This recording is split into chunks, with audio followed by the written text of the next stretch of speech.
Hello, my name is Scott Nelson, founder of Thrivewell Strategies. My career began about 6 months before the dot-com bubble burst. One of my very first clients was a 27-year-old at a local technology company. He accumulated north of $3 million in company stock in various forms. He was rich, and he knew it. His goals included buying a boat and several other luxury items. He was shocked when we talked about the tax and penalties it would take to get some of the money out. Revisionist history would suggest he should have just sold that stock, taken the penalty, paid the taxes, and put it somewhere safe. But this is not a lesson about putting all your eggs in one basket. Today, I'm going to talk about diversifying not just your holdings, but where and how you hold them. Taxes and liquidity need to be considered. If you can't get to the money when you need it, does it do you any good? This prompted me to use a tax control strategy with all of my clients.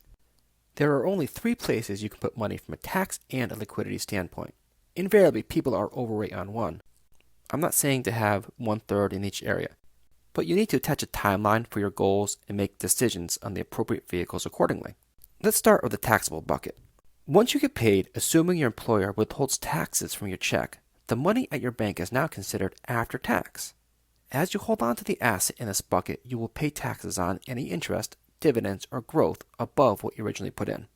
This is not the most tax-efficient vehicle since the growth is not deferred, but you will hear things in election years like Warren Buffett pays less taxes than his secretary. This is because he is paying long-term capital gains rates. These rates are currently lower than income tax rates. This area is important for short and medium-term goals. This is where your cash reserve will be. Things you're saving like a house, wedding, boat, or other large purchases will be here as well. You will hear me refer to this bucket as non-qualified investments simply because they do not qualify for benefits you receive in the other 2 areas. Some of the investments you can buy in this bucket include individual stocks, individual bonds, mutual funds, real estate, and certificates of deposit. Next area are tax-deferred, or more commonly, pre-tax investments. These are typically retirement plans. You receive the tax deduction as the money goes in. They grow tax-deferred, but when you spend the money, guess what? At that point, you pay income tax on whatever money you take out. Conventional wisdom here is that you will be in a lower tax bracket when you retire. Most of my clients want to maintain their lifestyle or even elevate it in retirement, so their income need will be close to their current levels. Current tax rates are historically low. Our deficit is staggering and only growing, spending amazing amounts of money to prop up our economy. Unless I'm playing fantasy football, I am not much for predictions, but I would at least like to hedge against the possibility that tax rates could be higher when I retire.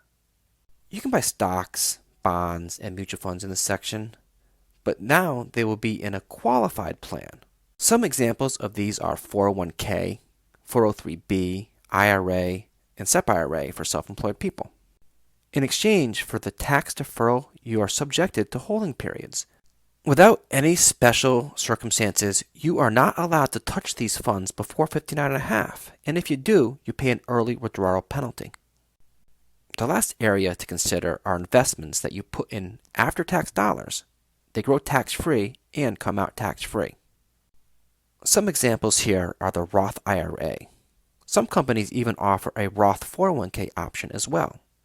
Municipal bonds, some college savings plans, and if set up properly, some cash value life insurance plans allow you to take the policy loans tax-free. Funds in this area typically have longer holding periods, and in the case of the Roth IRA and college plans, only give you tax-free growth if used for its intended purpose. Let's take a look how I'd recommend most people start investing. First, let's make sure you have at least 1 to 2 months worth of your expenses as a cash reserve.